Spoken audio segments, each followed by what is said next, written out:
Hello, good morning. Ayun, sasagutin natin yung comment ni ma'am. Dahil yung kanyang aircon daw nagmo-moist, pati yung cover.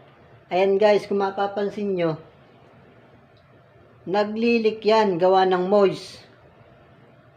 Ang ginawa ko dyan guys, nilinis ko yung mismong drain. Ayan, dahil nababarahan siya.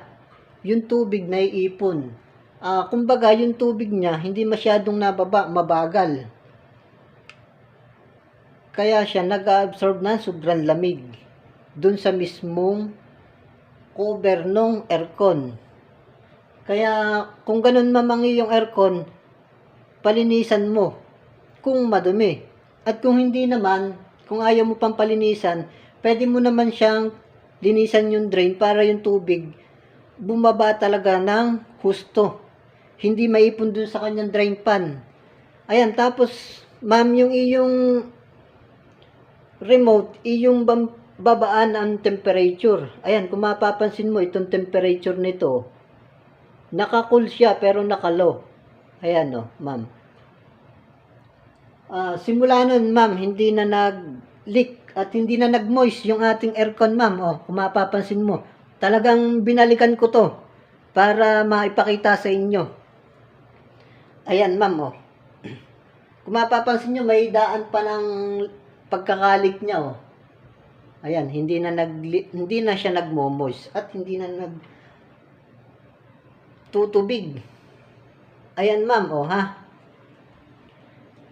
Nilinis ko lang yung drain niya, tsaka binabaan ko lang yung remote. Yung pinaka-temperature niya.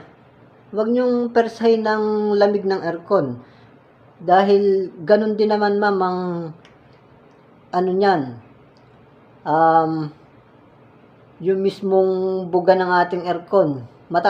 Matataklasan lang po kayo sa kuryente kung pepersahin ninyo. Ayan, ma'am, para mapatunayan ko sa inyo.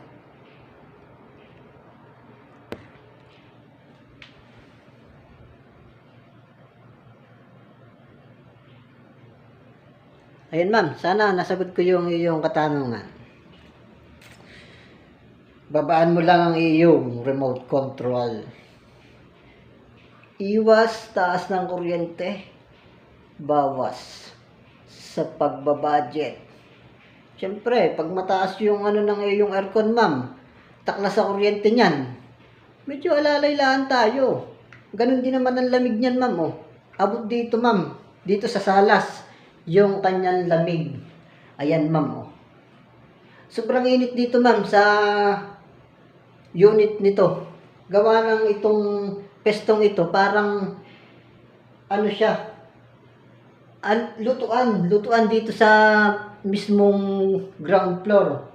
Ito, ma'am, may second floor lang, kaya siguro mainit yung singaw tapat ng lutuan. Ewan ko kung bakit, ma'am, mainit sa lugar na ito. Ayan, ma'am, Binalikan ko tong aircon na to para sa iyo, ma'am. Para makita mo. Ayan, ma'am, Yan, ma'am. Thank you.